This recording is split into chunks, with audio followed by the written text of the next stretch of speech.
सूरज की किरणें जब गांव के पेड़ों के बीच से छनकर धरती पर गिरती थीं, तो वह दृश्य जैसे किसी स्वप्नलोक का हिस्सा लगता था। वही गांव, वही खेत, वही मिट्टी की सोंधी खुशबू। पर अब सब कुछ बहुत बदल चुका था। राजन करीब 20 साल बाद अपने गांव लौट रहा था।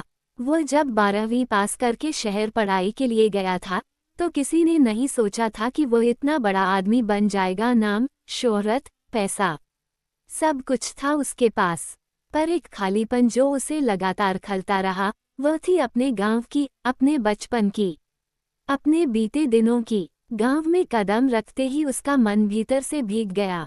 स्टेशन से उतरकर जब वह पैदल चलकर अपने घर की ओर बढ़ा, तो रास्ते भर की हर गली, हर मोड़ उसे कोई पुरानी याद दिला रही थी। कहीं वह अपने दोस्तों के साथ गिल्ली डंडा खेला करता था, तो कहीं आम के पेड़ों पर चढ़ता था। जब वह अपने पुश्तैनी घर पहुंचा, तो सामने एक बूढ़ा आदमी बैठा था। उसका बचपन का नौकर रामदीन अब बहुत वृद्ध हो गया था। जैसे ही रामदीन ने उसे देखा, उसकी आंखों से आंसू बह निकले। राजन बाबू, आप सच में आ गए। राजन ने झुककर रामदीन के पैर छुए। हाँ काका, अब हमेशा के लिए आ गया हूँ। घर अब काफी जर्जर हो चुका था। दीवारें झड़ रही थीं, छतें टपक रही थीं। राजन ने फैसला किया कि वह इस घर को फिर से बसाएगा, न केवल ईंटों से, बल्कि उन रिश्तों से भी जो समय के साथ खो गए थे। गांव में अगले कुछ दिन घूमने के बाद राजन को एहसास हुआ कि अब भी गांव उसी हालत में था। सड़कें टूटी हुई, स्कूल में शिक्षक नहीं, अस्पताल में डॉक्टर नहीं, बिजली की सप्लाई अनियमित। राजन ने गांव के बुजुर्गों और युवाओं की बैठक बुलाई। सबको उसने कहा, मैं अब यहीं रहूंगा और हम मिलकर अपने गांव को बदलेंगे। कई लोगों को विश्वास नहीं हुआ, पर कुछ युवाओं में उम्मीद की लौ जल उठी। उन्होंने साथ देने का वादा किया। राजन ने अपने पैसों से गांव के स्कूल की मरम्मत करवाई, नए शिक्षक रखवाए। उसने पंचायत से मिलकर एक मोबाइल क्लिनिक की शुरुआत करवाई। गांव की महिलाओं के लिए सिलाई और कंप्यूटर प्रशिक्षण केंद्र खुलवाया। शुरुआत में विरोध भी हुआ। कुछ पुराने लोग कहते, राजन अब शहर वाला बन गया है, इसे क्या पता गांव की जिंदगी। पर धीरे धीरे जब लोगों को असली बदलाव दिखने लगा, तो विरोध भी समर्थन में बदलने लगा। एक दिन वो अपनी बचपन की मित्र राधा से मिला।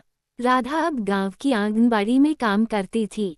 दोनों ने घंटों बातें की, बचपन के किस्से, बिछड़े दिनों की यादें। राजन ने पूछा, तुमने कभी शादी क्यों नहीं की? राधा मुस्कराई, क्योंकि कोई ऐसा मिला ही नहीं जो मेरे सपनों को समझ सके।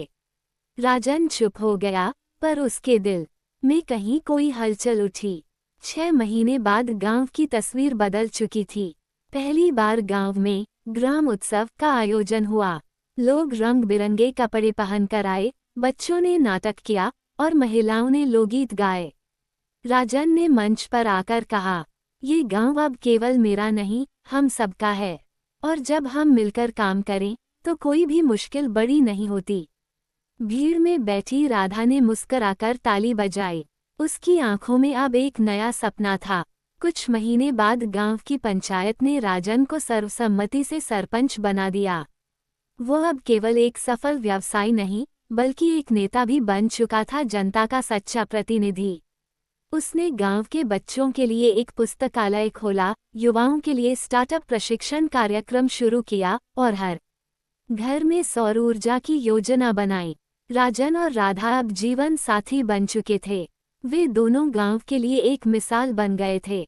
राजन जब कभी खेतों में घूमता, तो उस मिट्टी को छू कर कहता, सब कुछ मिला, पर जो सुकून यहाँ की मिट्टी देती है, वह कहीं नहीं मिला। गांव अब एक आदर्श गांव बन चुका था, जहां विकास और परंपरा दोनों साथ चलते थे।